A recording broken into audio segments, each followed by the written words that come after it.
They have become part of the El Paso landscape. Everywhere you look, federal dollars at work to secure the border. Washington spends more money on border enforcement than all other federal agencies combined. Still, many lawmakers are calling for even more boots on the ground before key parts of immigration reform are considered.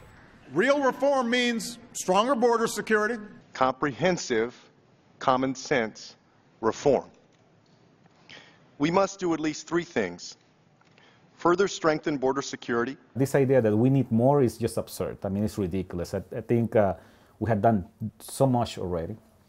And we realized that some people, they don't want immigration reform. Fernando Garcia heads up the Border Network for Human Rights, a grassroots organization based in El Paso that documents civil rights abuses. Desde El Paso hasta BNHR is getting ready to travel to both Austin and D.C. to rally support for immigration reform. Since 2001, the number of patrol agents along the southern border has doubled to more than 18,000. People here in El Paso say more is not necessarily better. They want reforms that will create oversight of the forces already on the ground. We don't have a single independent oversight mechanism to actually check whether they're doing their job correctly. I saw that the cops arrived, and I thought something happened to my children.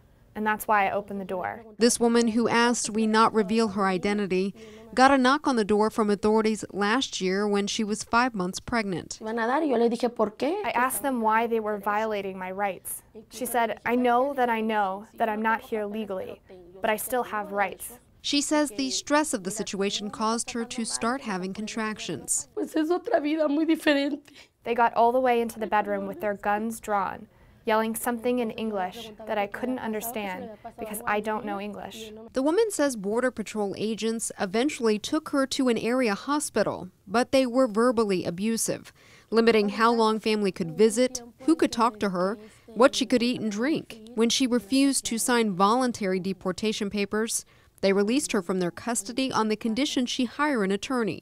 Her run-in with Border Patrol is a case Garcia's organization has documented and discussed with the local head of Border Patrol. El Paso has a model that can be replicated along the border and along the nation in terms of how communities can work to reduce the incidence of mistreatment and human rights violations. It's a model Garcia hopes he gets the chance to discuss with the policymakers drafting immigration reform to convey the realities of life on the border, so that provisions like creating a pathway to citizenship can be considered for the 11 million undocumented people living here, many whose children are Americans. I would do it for my children, because it's a very different life in Mexico. Hopefully the president can get immigration reform passed, because it's something we need. A wish that could come true as soon as this year.